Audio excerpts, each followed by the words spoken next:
हाँ कि पागल बना के हमरा।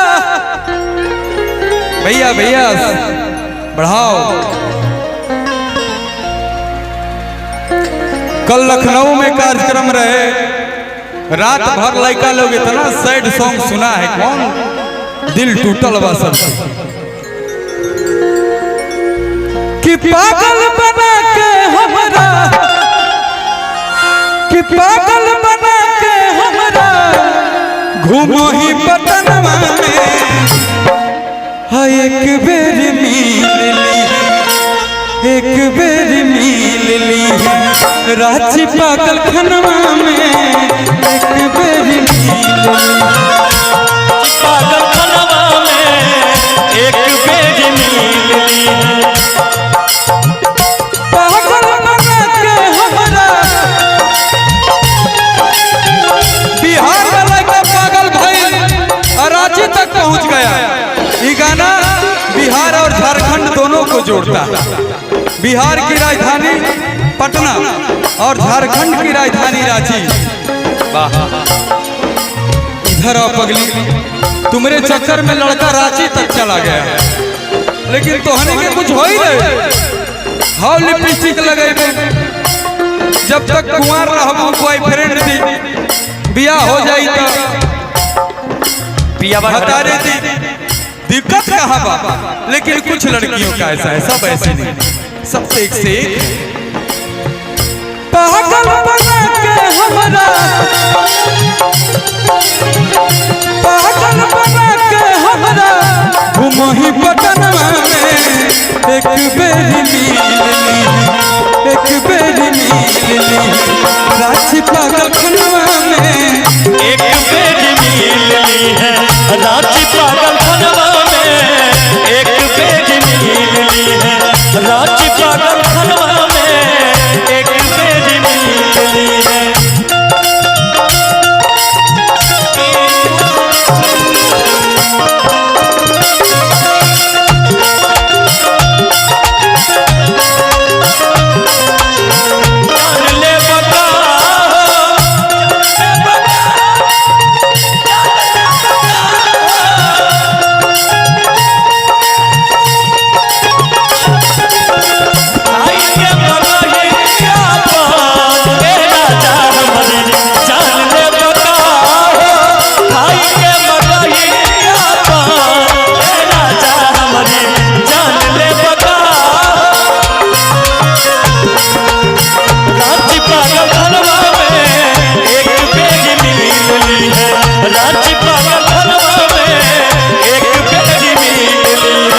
देखिए भैया, वो लड़का कहा था कि तुम्हारे चलते घर परिवार से सबसे बेघर हो गए। अरे हमारा 10 कट्ठा जमीन रहे वो बिक गई। बाबूजी सही कहते हैं कि लड़की के फेरा में पड़ रहे हो, घर परिवार सब बर्बाद हो जाएगा। एक दिन आके घर में मेरे चरण पकड़ कर रो। आओ एक्टिंग में आओ। कैसे कहते भैया, बहुत अच्छा से एक्टिंग करती हैं। घर परिवार से यार रिश्तेदार से टूट गया। घर परिवार से यार रिश्तेदार से तोरा खातिर टूट गया।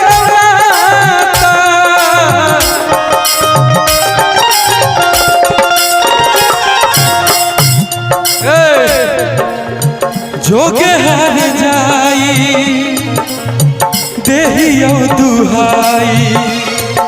जा हमरा साथ जबल कैलू कैलू, बाकी अपना पिया संगे खुश रहा।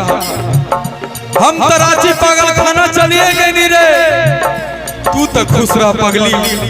तू बेवफा हो गइलू, लेकिन हम काहे होई। घर परिवार से यार रिश्तेदार से तोरा खातिर टूट गया।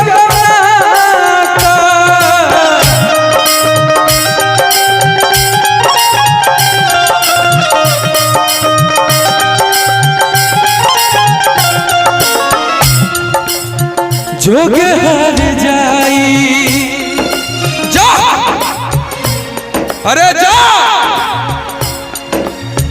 जोगे हाल जाई देहियो दुहाई खुश रखो तोरा विधाता।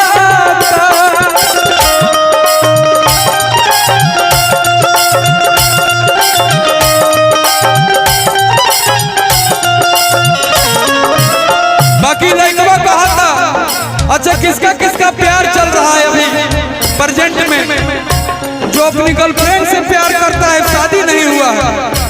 अच्छा मेहरारू से कौन कौन प्यार करता है हो अपना अपना आप भैया नहीं करते हैं, पत्नी से प्यार करते हैं ना। दशहरा का दिन एक बार हाथ उठा लीजिए, उठा लीजिए, नहीं उठाइएगा दिक्कत हो जाएगा।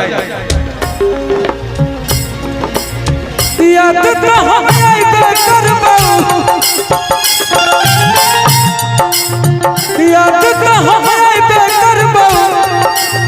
रतिया सपनवा में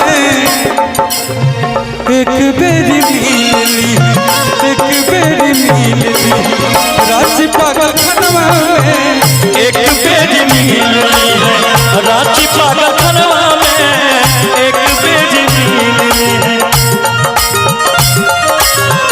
एक बेरी मिली है। भैया एगो गाना हमें याद आ गया, सब भाई लोग के गाना काफी हिट रहे हमारा कि तोरा बिना दुनिया वीरान लागे गोरी रे। कौन कौन सुने हैं ये गाना?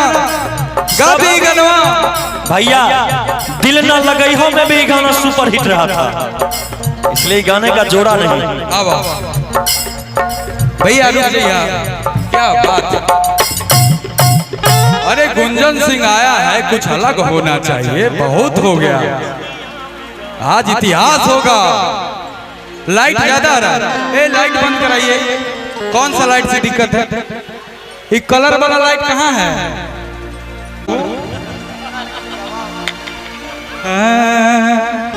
लेकिन एक बात जानते हैं भैया, आप बहुत अच्छे इंसान हैं और घमंड आपके अंदर इतना सा नहीं है, ये बहुत बड़ी बात है। और हम लोग आप ही लोग से सीखते हैं घमंड नहीं करना चाहिए कभी कलाकार। क्या है सुरेश भाई, क्या लेकर आए हैं, क्या लेकर जाएंगे? नाम ही जाएगा और बाकी कुछ नहीं जाएगा। गाड़ी है, फॉर्च्यूनर है, बॉडीगार्ड है, मकान है, कुछ हो जाए सब यहीं का थरा रह जाएगा। जाएगा क्या? कुछ नहीं जाएगा। किस लिए बेहाल है? अरे हाँ नाम जाएगा, इसलिए मैं नाम के पीछे मरता हूँ कि आज गायक हैं, अभिनेता हो गए, निकल नेता हो जाए, संसद भवन में रहो, मोदी जी के आसपास रहो, नाम न रही हो। नाम के लिए मरिए, रुपया पैसा क्या आज इसके पास उसके पास। जियो।